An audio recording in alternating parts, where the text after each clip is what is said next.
Hello students, welcome to my YouTube channel aim on target. Friends, आज हम लोग करने वाले हैं Bihar board class 10 final exam के लिए जो सब्जेक्टिव का सीरीज चल रहा है उसमें भूगोल का पार्ट नंबर 1 यानी पहला करेंगे।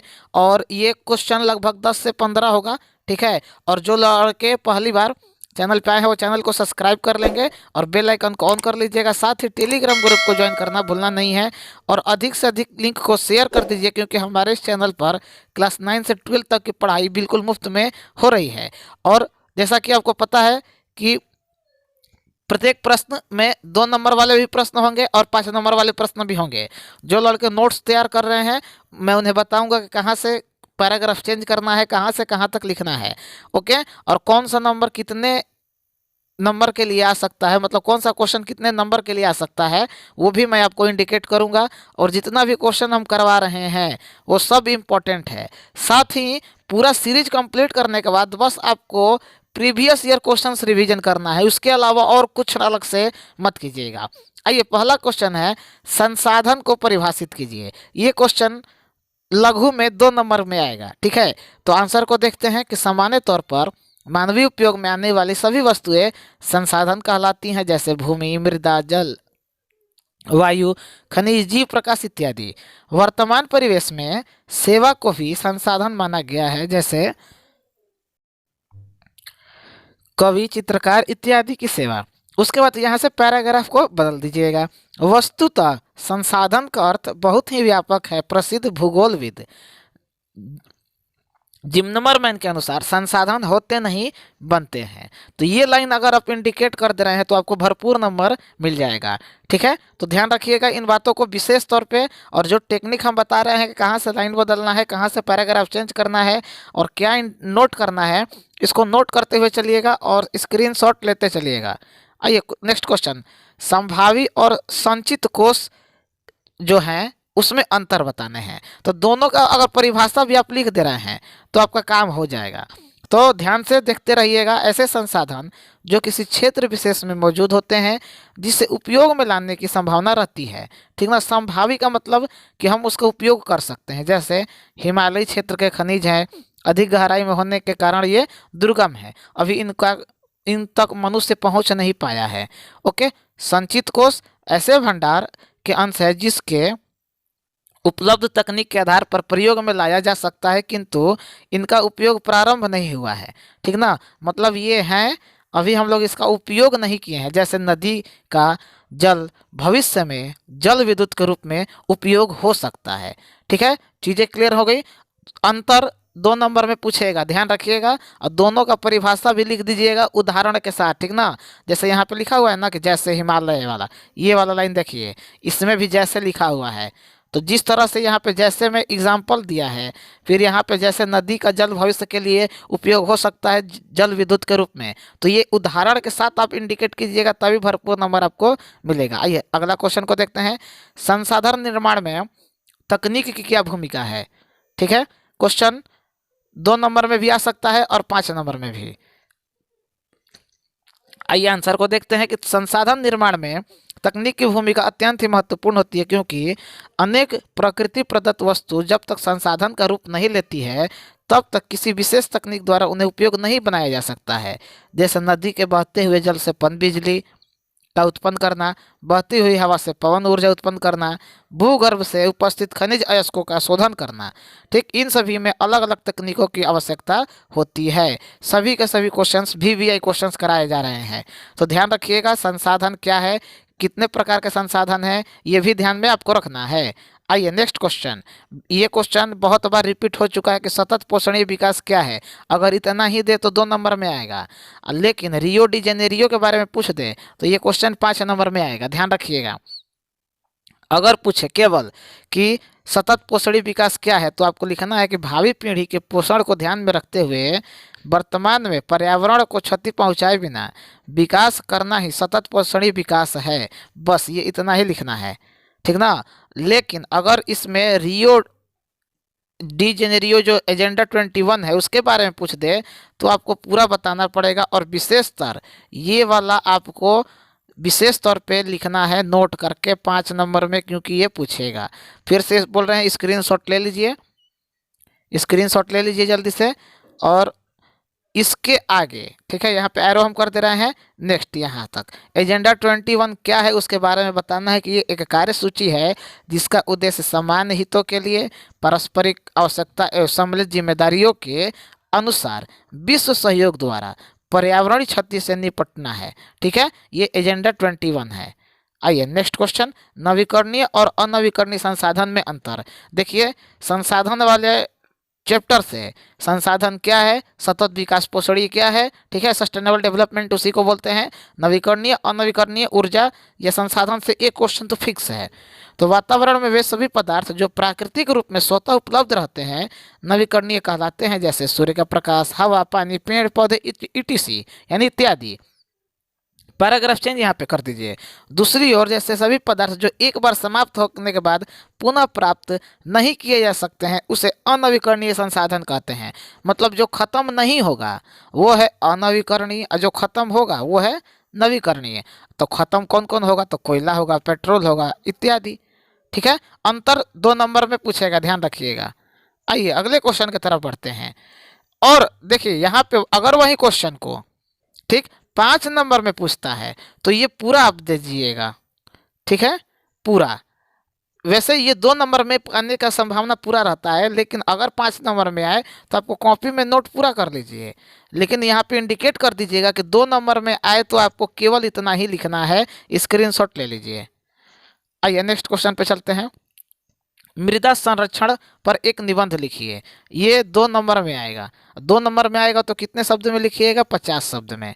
ठीक है, मृदा परितंत्र का एक महत्वपूर्ण घटक है। यह न केवल पौधे के विकास का माध्यम है बल्कि पृथ्वी पर विविध जीव समुदाय का पोषण भी करती है। मृदा में निहित उर्वरता मानव के आर्थिक क्रियाकलाप को प्रभावित करती है और देश की नियति का निर्धारण भी करती है। यहाँ से पैराग्राफ चेंज कर दीजिएगा। मृदा निर्माण ठीक एक लंबी अवधि में पूर्ण होने वाली जटिल प्रक्रिया है। इसके नष्ट होने के साथ संपत्ति एवं संस्कृति दोनों ध्वस्त हो जाती है यानी नष्ट हो जाती है। ठीक है, निबंध मृदा संरक्षण पे आया है तो मृदा अप्रदन आपको खुद से तैयार कर लेना है। ठीक है, याद रखिएगा, हम यहाँ पे मृदा संरक्षण करवा दिए तो आपको मृदा अप्रदन खुद से तैयार कर लेना है। आइए उसके आगे देखते हैं कि मृदा जो है अपने अपने स्थान से, ये 5 नंबर में प्रश्न अगर आएगा तो ये वाला भी पेज आपको लिखना पड़ेगा, दूसरा वाला। देखिए 2 नंबर में आएगा तो केवल इतना ही, 5 नंबर में आएगा तो पूरा। ठीक है, क्योंकि दोनों में पूछता है। Next homework. होमवर्क में है कि मृदा अपरदन क्या है, इसके बचाव के क्या कारण हो सकते हैं। तो पहले परिभाषा देना है आपको कि मृदा अपरदन क्या है। ठीक, उसके बाद बचाव के कारण क्या है। कारण में आपको कम से कम 3 पॉइंट लिखना है। ठीक है, इसको होमवर्क के तौर पे रेडी कर लीजिएगा। आइए बहुउद्देशीय परियोजना से आप क्या समझते हैं। तो जिसका उद्देश्य बहुत ज़्यादा हो, मतलब बहुत चीज़ों के लिए निर्माण किया, मतलब उपयोग में लाया जाए, तो वैसी परियोजना जिसके द्वारा कई उद्देश्यों के जैसे बाढ़ का नियंत्रण, मृदा अपरदन पर रोक, पेय एवं सिंचाई हेतु जलापूर्ति, विद्युत उत्पादन, मत्स्य पालन, जल कृषि इत्यादि की पूर्ति हो जाती है, उसे बहुउद्देशीय परियोजना कहते हैं। 2 नंबर में भी क्वेश्चन है। नेक्स्ट जल संसाधन के उपयोग लिखिए। तो जल संसाधन क्या है, तो जल से संबंधित संसाधन जो मनुष्य अपनी आवश्यकताओं की पूर्ति के लिए करता है। ठीक, अब इसका उपयोग बताना है।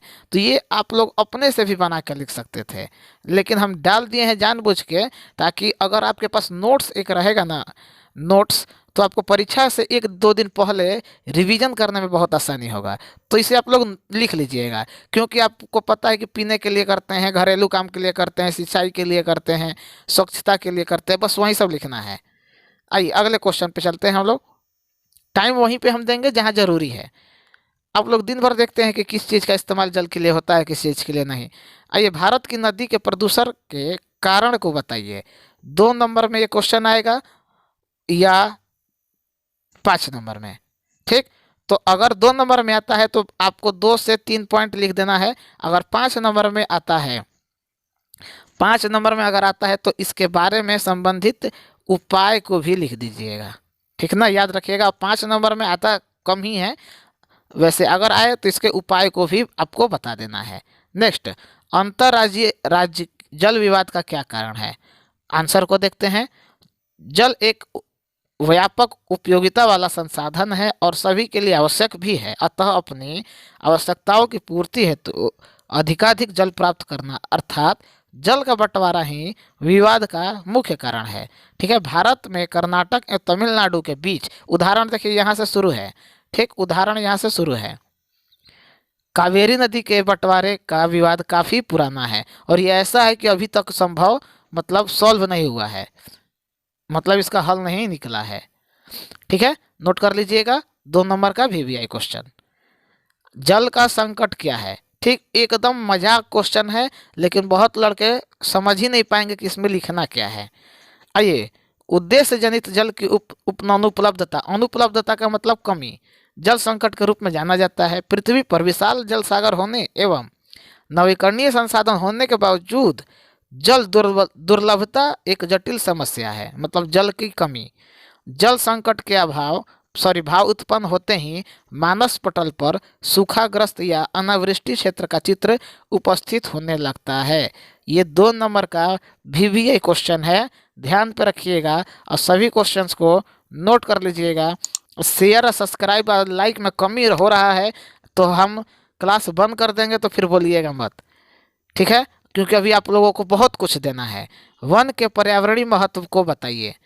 तो आइए बताते हैं कि वन मानव जीवन के प्रमुख हमसफर हैं। वन पृथ्वी के लिए सुरक्षा कवच जैसा है। यह केवल एक संसाधन ही नहीं बल्कि पारिस्थितिकी तंत्र के निर्माण में महत्वपूर्ण घटक भी है। यहाँ से पैराग्राफ चेंज, नीचे वाले लाइन से, यह जीवमंडल के सभी जीवों को संतुलित स्थिति में जीने के लिए अथवा संतुलित पारिस्थितिकी तंत्र के निर्माण में सर्वाधिक योगदान देता है, क्योंकि सभी जीवों के लिए खाद्य ऊर्जा का प्रारंभिक स्रोत भी वनस्पति ही है। 2 नंबर का VVI क्वेश्चन। ओके, आइए आगे बढ़िए। चिपको आंदोलन तो इतना बार पूछा है कि क्या बताए, कितना बार पूछा है। ये क्वेश्चन हम पिछले वाले में भी करवाए थे। ठीक है, फिर यहाँ पे भी करवा रहे हैं। तो जो लड़के, ये पॉलिटी में भी आएगा, ठीक ना, याद रखिएगा। करवाए नहीं है, सॉरी, पॉलिटी वाले जो मतलब पॉलिटिकल साइंस में भी ये क्वेश्चन आएगा। तो उत्तर प्रदेश के टेहरी गढ़वाल पर्वतीय जिले में, ये उत्तर प्रदेश अब मत कीजिएगा, ये अब उत्तराखंड हो गया है। ठीक ना, क्योंकि उस वक्त तो विभाजन हुआ नहीं था। तो 1972 में एक आंदोलन शुरू हुआ जिसको चिपको आंदोलन कहा गया है। इस आंदोलन में स्थानीय लोगों को हरे भरे पौधों को काटते देख उसे बचाने के लिए अपने आगोश में पौधों को घेर कर उसकी रक्षा किया। इसे कई देशों में स्वीकारा गया। ठीक, और इसके जो प्रमुख व्यक्ति कौन थे, तो सुंदरलाल बहुगुणा। आइए, वन के को अनुपम संसाधन क्यों कहा गया है? 2 नंबर का VVI क्वेश्चन। ये जो चिपको आंदोलन है ये डबल VVI क्वेश्चन है, याद रखिएगा। तो वन एक नवीकरणीय राष्ट्रीय संपदा है। इस संसाधन की उपस्थिति से कई जीव जंतु को आश्रय मिलता है। ठीक है, वन के कारण तापमान में कमी या वर्षा की मात्रा बढ़ती है, भूमि के कटाव को रोकता है। ठीक, अब यहाँ से चेंज कर दीजिए, सॉरी, यहाँ से मानव से चेंज करना है। पशु के लिए चारा भी मिल जाता है। अब मानव वाले से चेंज कर दीजिएगा पैराग्राफ। मानव को ईंधन या अन्य कार्यों के लिए लकड़ी, फल फूल और कच्चे माल भी मिलते हैं।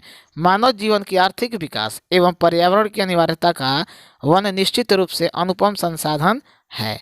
ठीक है, VVI क्वेश्चन ये सब करवा रहे हैं। जो लड़का ईमानदारी से सभी क्वेश्चंस को कर लिया उसका एक भी प्रश्न छूटेगा नहीं, और इतना उसका कंसेप्ट क्लियर हो जाएगा कि एक दो अगर इधर उधर प्रश्न आता भी है तो वो उसको लिख लेगा। जो टेक्निक हम बता रहे हैं नोट करो, यहाँ से पैराग्राफ चेंज करो, ईमानदारी से इसको पढ़ लेना नोट्स बना के। हम तो शुरू से यही बोलते आ रहे हैं। भारत में विभिन्न प्रकार के वन क्यों पाए जाते हैं, इनके नाम लिखिए। मतलब क्यों है, तो ये अक्षांशीय देशांतरी विस्तार, उच्चावच की विभिन्नता, जलवायु की आंतरिक विषमता, सम्मिलित प्रभाव तथा समुद्र की निकटता के कारण भारत में विभिन्न प्रकार के वन पाए जाते हैं। कौन कौन है तो भाई, तो एक है सदाबहार, एक है पतझड़ वन, शुष्क और कटीले वन, पर्वतीय वन और डेल्टा वन। ये मुख्य है।